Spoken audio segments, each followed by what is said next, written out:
बहुत ही मन से आनंद साहू श्री गुंडीचा रथयात्रा कमिटर सभापति भाव में 2013 ठार कार्य करुँच आरंभ आसला दिन काटा उन्नति पूरा समर्पण कर देछि।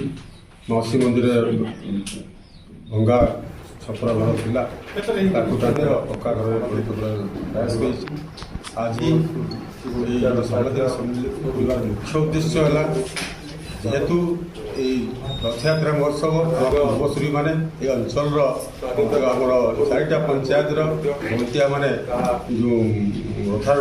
गाँव में गंतिया मैंने प्रयास कर रथ आणुले एवं झुड़ी छपर घरे दिव मान रखुले को आम बहुत दिन उपभोग कलापर आम स्वतः जागृत है जगन्नाथ प्रीति आम जगन्नाथ प्रीति प्रति आकृष्ट हो आसला दिन ठू जगन्नाथ ये अंचल गुंडीचा धाम ये गोटे घर नाला घर बात बस्ती तार प्रचार प्रसार करने जेहेतु विगत 3-4-5 वर्ष लक्षाधिक लोक समावेश हो जहाँकि द्वितीय रथयात्रा लोक महोत्सव कले अत्युक्ति मैंने भटली होता आम शुणुलु कि भटली ठार ढेर बेसी लोक मैंने समावेश करती उपभोग करती तेणु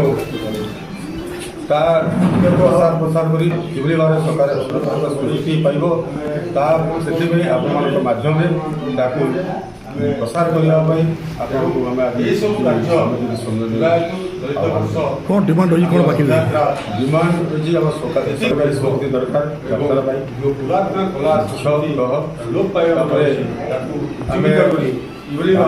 भाव में जगन्नाथ मंदिर सहित संश्लिष्ट आखपाख अंचल जो 6टा रथ आसे परिचालना नेबू कारण आसंता जनवरी 2024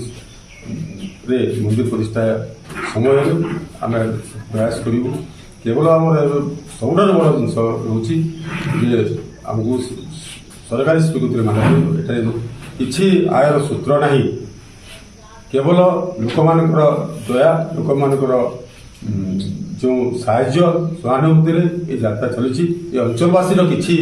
लोक बहुत आर्थिक सहयोग दौरान तार माध्यम रथयात्रा खूब सुंदर भाव में परिचालना कर रथयात्रा केवे आरंभ हम के शेष हम नहीं चलित वर्ष 20/6/2023 आरंभ हो 30/6/2023 सर एवं 20/6 रथ दिगुड़िक आगमन हे 30/6 दिगुड़िक स्व मंदिर को प्रत्यावर्तन कर।